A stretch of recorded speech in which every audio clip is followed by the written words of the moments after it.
consider donating to help cover our running costs and future projects by visiting www.muslimcentral.com/donate. Alhamdulillah Rabbil Alameen, wa salatu wa salamu ala Rasulih al-Kareem. Assalamu alaikum wa rahmatullahi wa barakatuh. Today, in the brief time that we have together, I want to talk a little bit about success.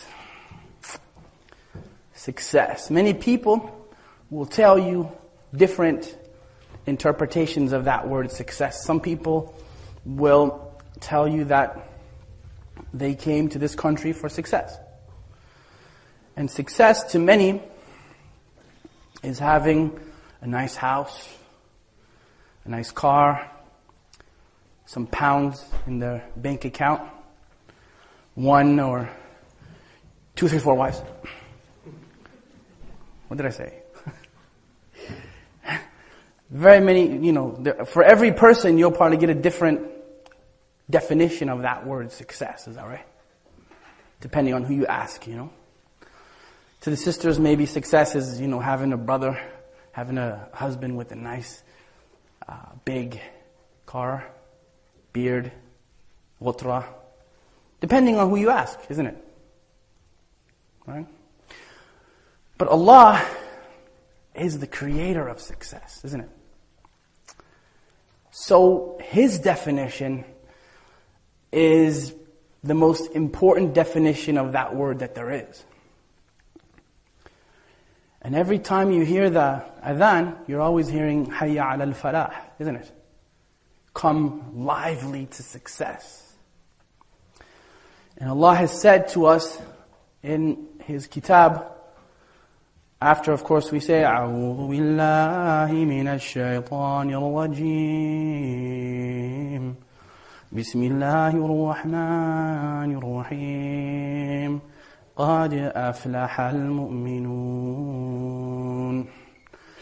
الذين هم في صلاتهم خاشعون والذين هم عن اللغو معرضون والذين هم للزكاة فاعلون والذين هم لفروجهم حافظون إلا على أزواجهم أو ما ملكت أيمانهم فإنهم غير ملومين فمن ابتغى وراء ذلك فأولئك هم العادون والذين هم لأماناتهم وعهدهم راعون والذين هم لصلواتهم يحافظون على صلواتهم يحافظون أولئك هم الوارثون الذين هم يرثون الفردوس هم فيها خالدون الذين يرثون الفردوس هم فيها خالدون. Allah has said, successful are the believers. Now right away, we should ask ourselves for their description, is that right? Because you want to be with them. Like, you don't want to go, when Allah says, قَدْ أَفْلَحَ الْمُؤْمِنُونَ and go, right? I could be that. I could be like them. But you don't know who they are. Allah talks about, أَرَأَيْتَ الَّذِي يُكَذِّبُ بِالدِّينِ in another surah, those who deny the judgment day, and He describes them because you don't want to be like them people. And He goes on to talk about them as believers. He didn't say قَدْ أَفْلَحَ الْمُسْلِمُونَ. That's very important. He didn't just say successful are those who submit. That's part of it. Because every believer every Muslim has potential to be one of these mu'minun. You have to be Muslim first. So we have to understand that we have to know what these people are and their description and how Allah described them. Because His definition of success is the definition. It's not a definition. And He goes on to say, الَّذِينَ هُمْ فِي صَلَاتِهِمْ خَاشِعُونَ. That these people, these believers, may Allah make us from amongst them, they have in their salah khushu'. You know when you're praying, you have this, or you should have it, may Allah give it to us all, this closeness to the one that you're praying to. In that you have the honor, the prestige, and the privilege to stand up and to bow and to prostrate yourself in front of the Creator of all creation. The one who literally created the sun and put it in its place. The Creator of all things created.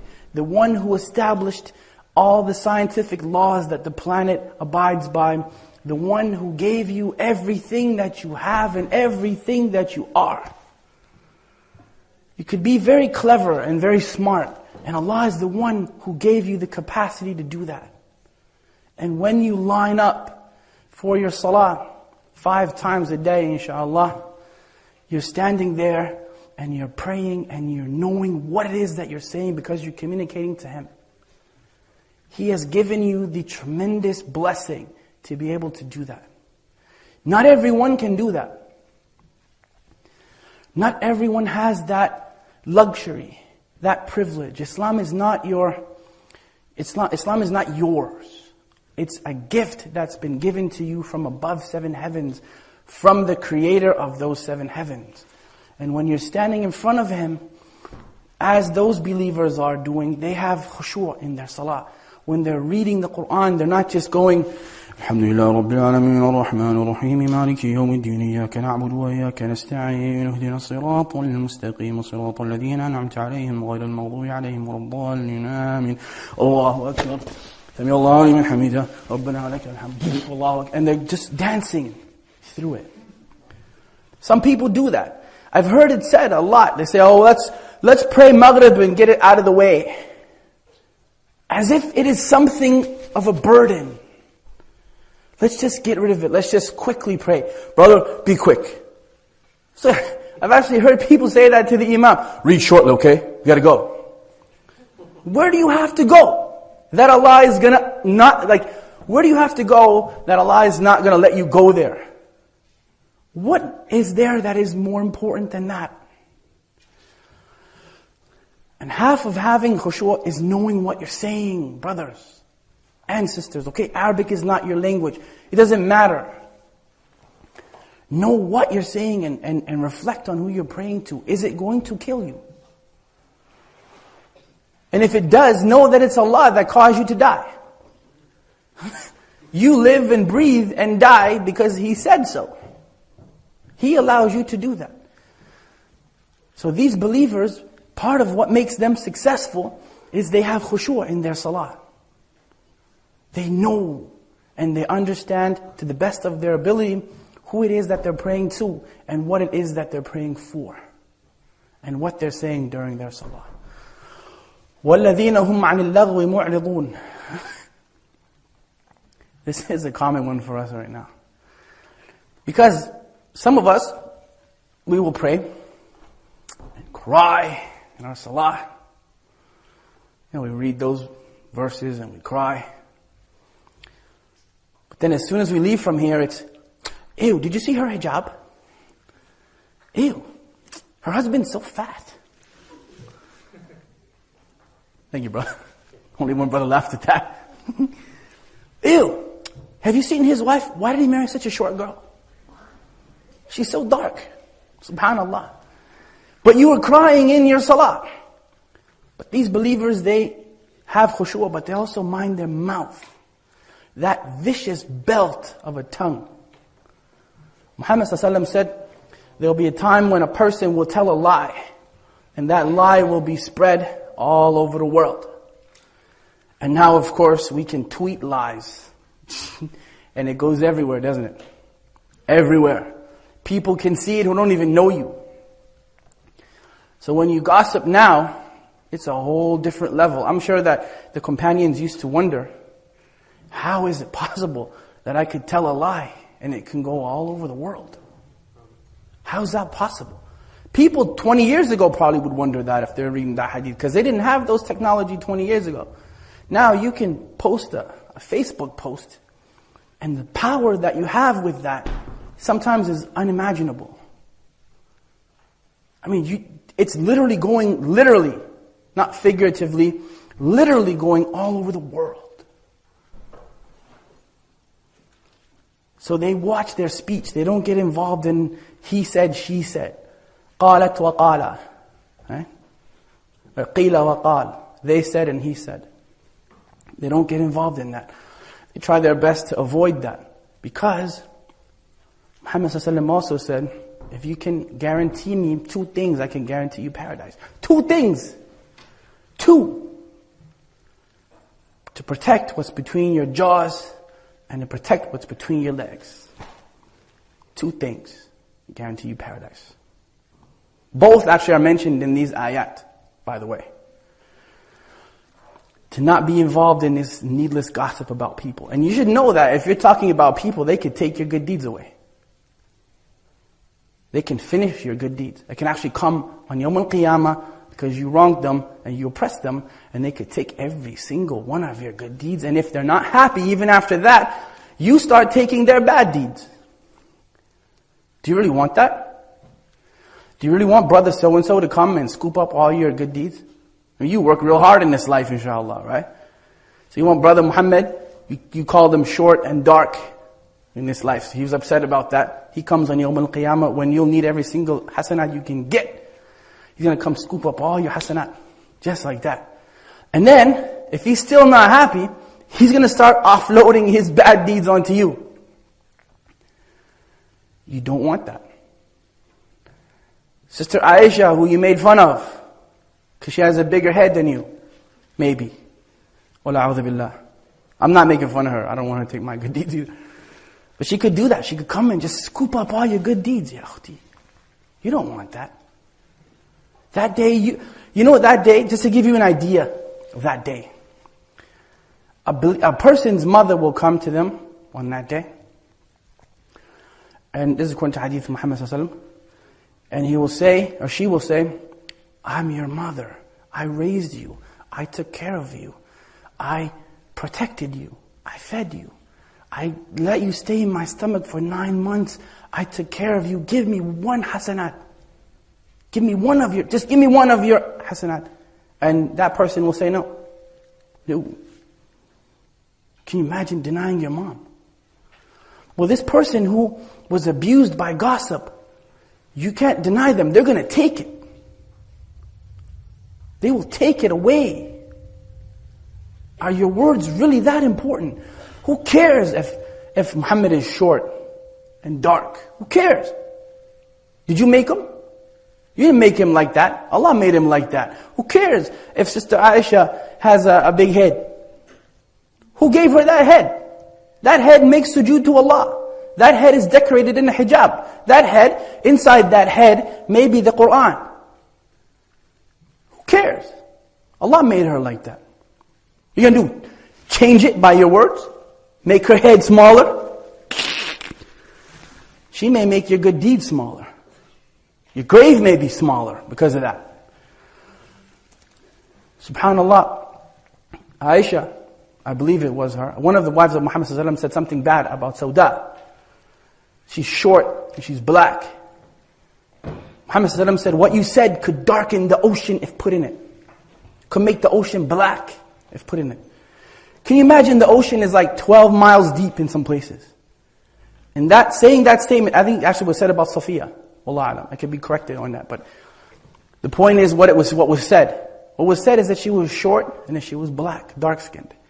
And Muhammad sallallahu alaihi wasallam said, what you said would blacken the ocean, would contaminate the ocean if put into it. Be very careful about that, because this is something that a lot of us fall into. A lot, and that's why I'm spending a lot of time on it. You'll be asked about your words.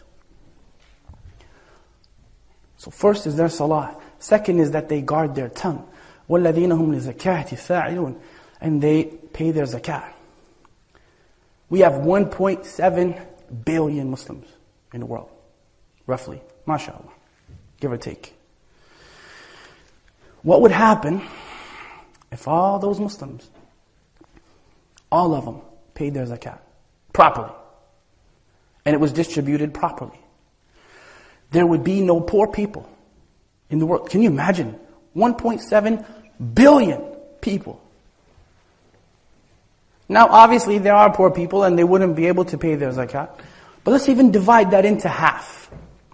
Let's say you had about 700 million people paying their zakat. That's not even half, that's less than half. It's probably about 800 million people paying their zakat to Syria, to Somalia, to Pakistan, to Palestine, to India, to the poor here in England,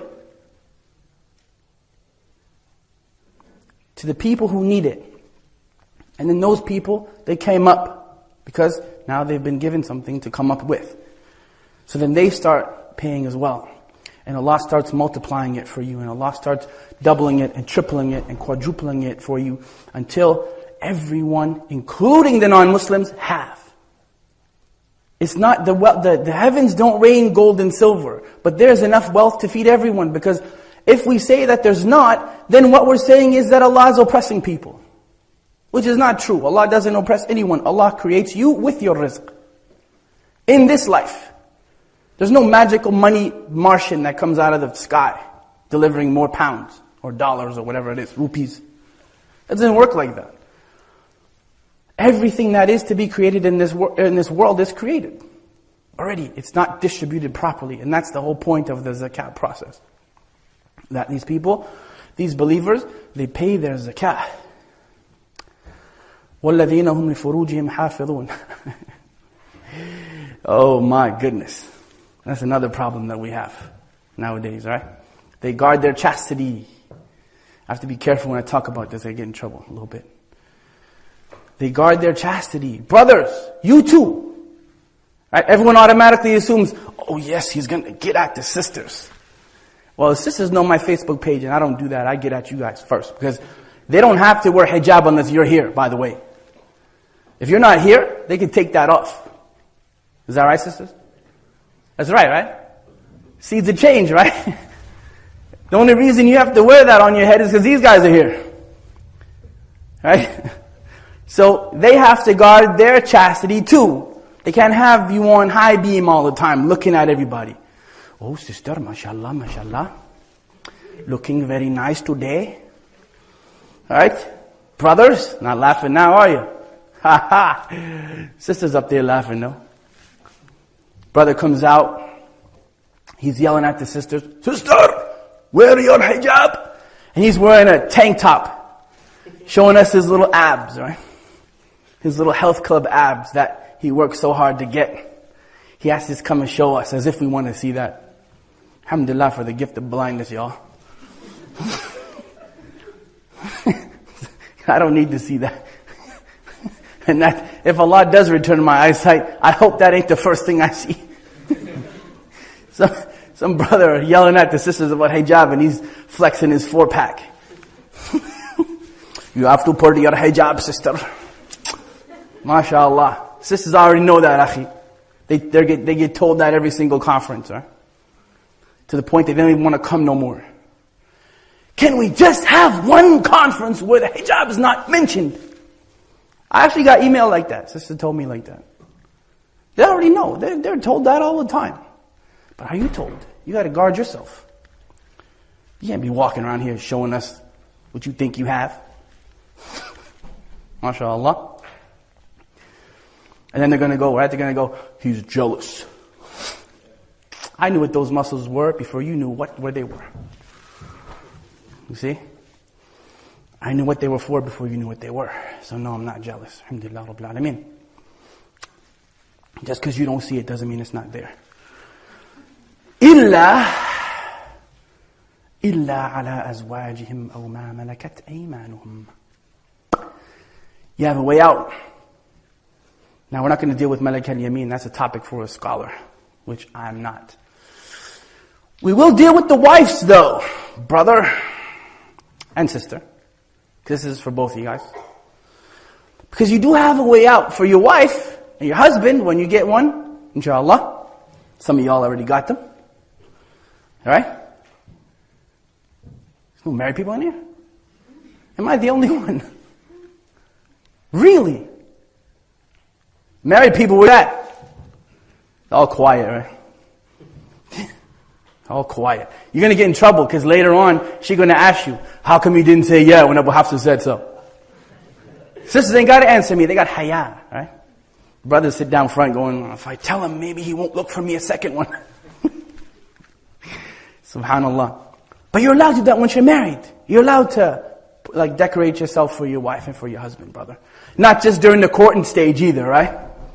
You bring the flowers to her dad's house and you're all pyari, right? Assalamu alaikum. Hi, sister. MashaAllah. Kya haal hai? I've come to meet your dad. He's all Muhammad Rafi on the people, right? He's singing nasheeds to her dad and he's all mashallah, mashallah. The mom is all, aunties are all flipping out and they're cooking in the house and stuff because the new son-in-law is coming over. Wow. Divani hai, right? So everything is all crazy, right? Then 2 months in, he walks in the house and it's like this. Sorry. No flour. The only flour he brings her is the one to make bread with now, right? He don't bring her them other flowers no more. And even her, right? When he comes to the house, Assalamu alaikum. She's all like, wow. She's all mashallah, mashallah. She loves him too much now, right? Because they're going to get married and she has to look her best on the wedding day and she spends 100 pounds on her hair and then puts a hijab on over it. I never quite understood that, but mashallah. That must be a sister thing. As long as I ain't got to pay for it, it's all good. That's actually part of the deal, that the man has to pay for it. So, but then once the wedding is done and the honeymoon is over, he comes home to this same old thing every day. He's Assalamu alaikum, and she's and that's it. The perfume. But then when the wedding comes, she gets all dressed up, right, akhi? She don't dress like that for you, but she dressed like that for her friends. Or when a conference comes, the brother puts on his perfume, and he puts on his nice thobe, and he walks out the house looking fly. But to her, he's just another guy. Doesn't look like that. You don't dress like that for your wife when she cook for you, akhi. Why not? You dress like that for a restaurant, wouldn't you? You come out looking fly for the restaurant. Some stranger cook for you in a restaurant. You don't even know who that person is. Maybe they spin your food. It's possible, right? You say something he doesn't like. Y'all ain't never going to eat in restaurants again. But she worked hard all day for you. She works hard all day for you. And you come home and you're just you. Get out of the way of the TV. Manchester's playing, don't you know that? Clear out. And even her, he works real hard all day. And he's trying to be good. So he comes home and there's no, hair is not done. It's not a wedding, obviously the hair is not done. He just, you're supposed to beautify yourself for him as well. I'm not just trying to rip the brothers, although it is a lot of fun. It's not just them. It's you guys too. Don't just dress up for the sisters' event or for Seeds of Change. Because that's your way out. Because for them, they're not blameworthy. It's actually a source of blessing for you to do that. To look good for your wife, to look good for your husband when you get them. It's a source of ajr for you. You actually get ajr for that. Can you imagine, sister? You take the perfume like this inside your house and you go... You get ajr for that? He comes home and he's like, mashallah, he's all in love with you again, right? He brings you the real flowers instead of the one you cook with. Or brother, you buy you buy some nice clothes and you just wear it for her. Just surprise her. Show up one day when she made the tandoori chicken and whatnot. Come out dressed like that, looking fly. It's going to go a long way, I'm telling you. I'm giving you pearls, y'all. Alhamdulillah. That's from experience. You do that. Muhammad ﷺ was the most romantic man in the world. Ever. But astaghfirullah. It's not romantic. He's the messenger. Bro, he used to look for where Aisha's mouth was on the milk glass. and he used to drink from that place. That's game, I'm sorry. I never thought of that, ever. He used to find the place where her teeth bit the food and he used to bite there. Are you serious? You ain't got game like that, akhi. You're not romantic like that. He used to put his head in her lap and read the Quran. And you worried about the football game.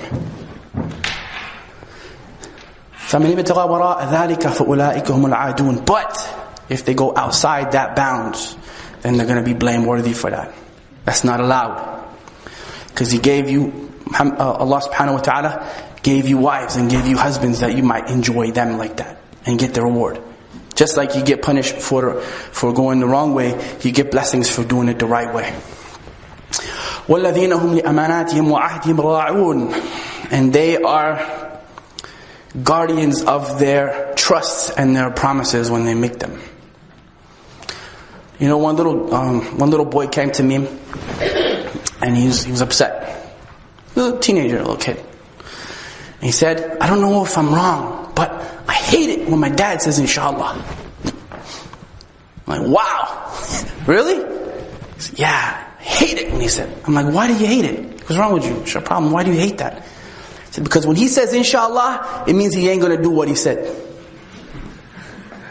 He never says inshallah to his boss, and he always does what the boss wants. He says inshallah to me, I know it's not going to happen. It's called the inshallah game, right? And we do it to each other. Brother, I need you to come at 9 o'clock in the morning. Inshallah. And he know he don't get up until 12, right? He know full well he ain't going to be there at 9 o'clock. His boss, he would. I need you to come at 9 o'clock. Okay, sir. Click, and he's there. He's there 8:30. He ain't saying inshallah to his boss, but he shows up a half hour before. Because we play the inshallah game. Inshallah means leave me alone to us. To many of us it means that, right? Leave me alone, don't call me again. Because if you say something to him when he say inshallah, then are you questioning the qadr of Allah? Bro, everything is inshallah. Your next breath is inshallah. But you try your best to do what you say. Or say you can't do it. Be a man, be a woman and say, listen, akhi, I don't get up till 12. I'm going to tell you I'm going to be there, but I'm not. I'm not coming until 1. If you can deal with that, then that's fine. Otherwise, inshallah, get you someone else. Because I ain't going to be here. I sleep in and I'm terrible. I can't tell time. I had a brother come. I was on a tour. I actually abused him after that, but long musta'an. I was supposed to catch an 8:30 train. Right? This brother show up at the hotel at 8:25. I'm supposed to make it from the hotel to the platform in 5 minutes. I'm in the car at 8:30, and he's like, inshallah, we'll make it. I'm like, bro, these English trains don't wait for nobody. These white folks move on time. I get there at 8:45, obviously. And guess what? Miracle of miracles! The train's gone. And then he goes to me, well, brother, Allah didn't mean for it to happen. And I just abused him, absolutely, verbally assaulted him. I said, bro, it's not Allah's fault that you cannot read a watch. Don't blame Allah for your lack of the ability to tell time. You're telling me that you're going to be at a certain place at a certain time, and you didn't come. Now, if you try, that's different. Trying and failing is different. That's a different thing.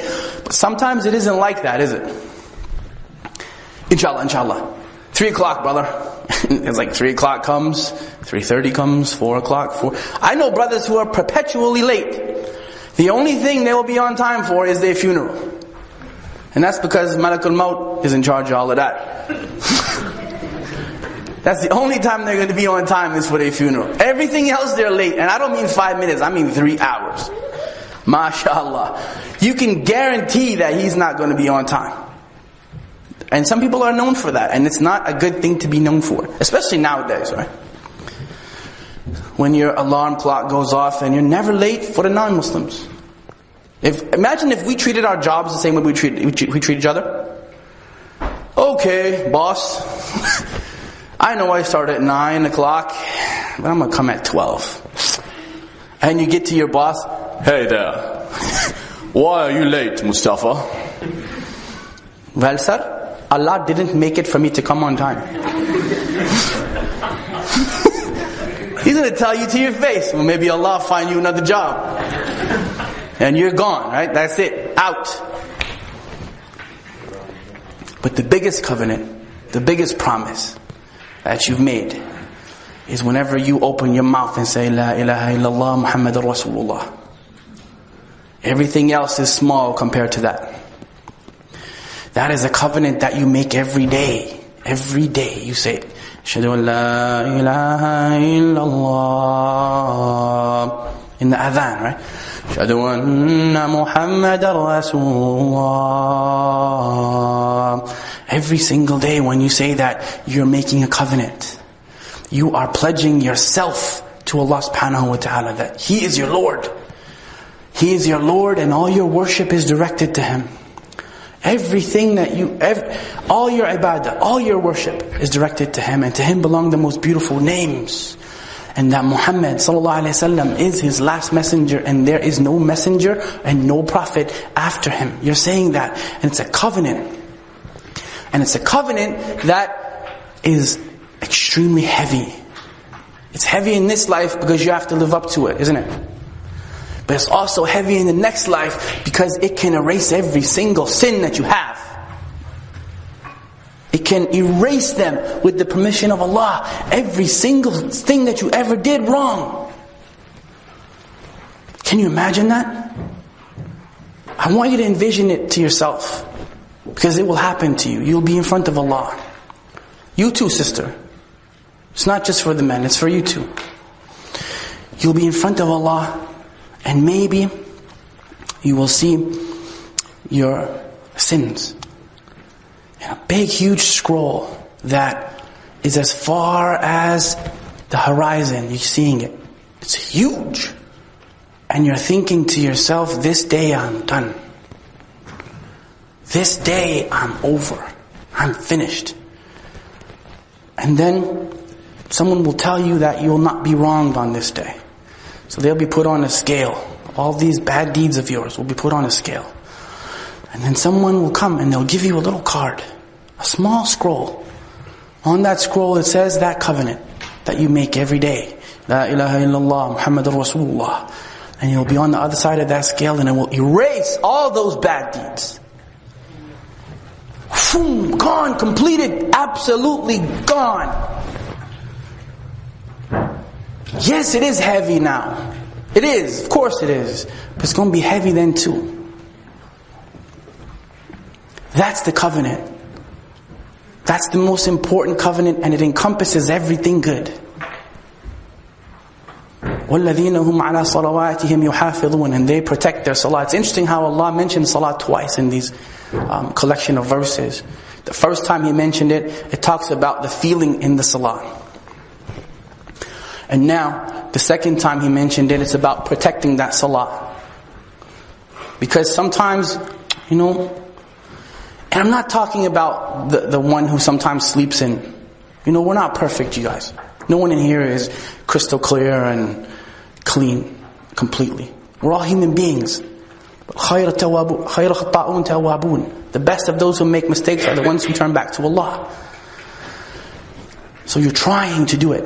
And you're trying your best to protect it. And Allah knows that. And that's why I'm telling you about these things as an encouragement to you and to myself. That these people, they protect their salah. They guard it. The sisters get a little break. But brothers, you don't. You need to be, if you're above the age of 10, you need to be praying every day, 5 times. And be happy it's not 10. 5 times, akhi, you don't get no vacation. If you're sick, you pray sitting. If you can't sit, you pray laying down. You pray, akhi. Because the one who doesn't pray, لَقَدْ كَفَرُوا. Sisters, you too, you may get a break, but if you're not on that break, you need to be praying too. I'm serious. The first thing that you'll be questioned about is your salah. Try your best. Do you know the companions one time they missed Fajr? right? Look at me like that. Some of y'all miss Fajr every day. SubhanAllah.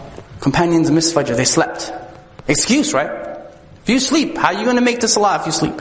It's an excuse. Do you know what they thought? They thought that because they didn't pray, that Allah was going to send an earthquake for them. That's how serious it was. These are the generation that Allah said, رَضِيَ اللَّهُ عَنْهُمْ وَرَضُوا عَنْهُ. And they thought that because they missed the prayer, they were so concerned with it that they thought Allah is going to send an earthquake for them. Think of your salah like that. Try. If you can't do it, try. Keep trying. Don't stop trying. Why? Because if all these people did what Allah describes for them to do, أُولَٰئِكَ هُمُ الْوَارِثُونَ.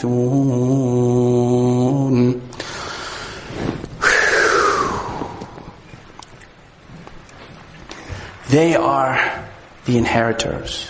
الَّذِينَ يَرِثُونَ الْفِرْدَوْسَ هُمْ فِيهَا خَالِدُونَ. They are the inheritors. When you inherit something, can nobody take it from you, right? It's your right to have it, inshallah. الَّذِينَ يَرِثُونَ الْفِرْدَوْسَ. They don't inherit Jannah. Jannah is not good enough for these people. Jannah is like down for them a little bit. They don't get Jannah. Or should say, inshallah, you, may Allah make you from amongst those people. You, if you're amongst those people, you will not get Jannah. You will get Firdaus. Firdaus is the highest place in paradise. It's not just paradise, right? Paradise is like the slums for you, because Firdaus is like where the Pashi people live, all the prophets and that. You look down at Jannah and go, oh my God. I'm in Firdaus. This is like, that's it. I'm balling. Cribs, forget MTV. Cribs, I'm in Firdaus. Yeah. That's where all the prophets live and stuff. You could say salams to Muhammad sallallahu alaihi wasallam up there. In fact, right above your head, right above you is the throne of Allah. Firdaus, brothers, sisters, can you imagine? Of course you can't. If you can, you're lying. Because Muhammad ﷺ said there's things there that the ear has never heard and the eye has never seen and the heart has never contemplated. So if you're telling me, yeah, I can imagine that, you're lying. You can't. But, inshallah, you will. Simple rules. Very simple. Have your khushu' in your salah. Keep doing it. Keep trying it. If it doesn't work today, do it tomorrow. Doesn't work tomorrow, do it the next day. Keep doing it. Trying to have that khushu' in your salah. Guard your tongue from crap. Don't let anyone fill your mouth with foolishness. Who cares if someone's short or tall or dark or white? Who cares? Doesn't matter. Guard your tongue away from it. Pay your zakah when you can. And if you can't, ask Allah to give you more so you can. Guard your chastity. Except with your wives and your husbands. You can look fly for them, right? You can look good for them. For them you're not blameworthy. But if you go beyond that, you will be blameworthy. When you make a promise, keep it. Keep it. Or don't make it. Easy, right? Protect your salah. Pray it on time. And if you do those things, you will be from amongst the inheritors of Al-Firdaus. There you will stay forever without any worries. So don't worry about that once you enter that place, inshallah. You can, hopefully if I get to enter it with you, you can look at me and go, Abu Hafsah, you're right. You kept us here until 10 o'clock in the night, even when they told you were out of time. And it was all worth it, inshallah. May Allah make us from amongst those people. And if you're not from them, you don't think you are, then start today. Because none of us are actually from them. We need to all work on it. No one's perfect. You're not alone. London, Jazakumullah khairan. It's been a blast, you guys. Hopefully I'll be back here sooner than later. يقول قولي هذا واستغفر الله ولي ولكم. Check out the fan page, because that's where you can get at me and say how long I took and all that good stuff. Anyway, assalamu alaikum wa rahmatullahi wa barakatuh.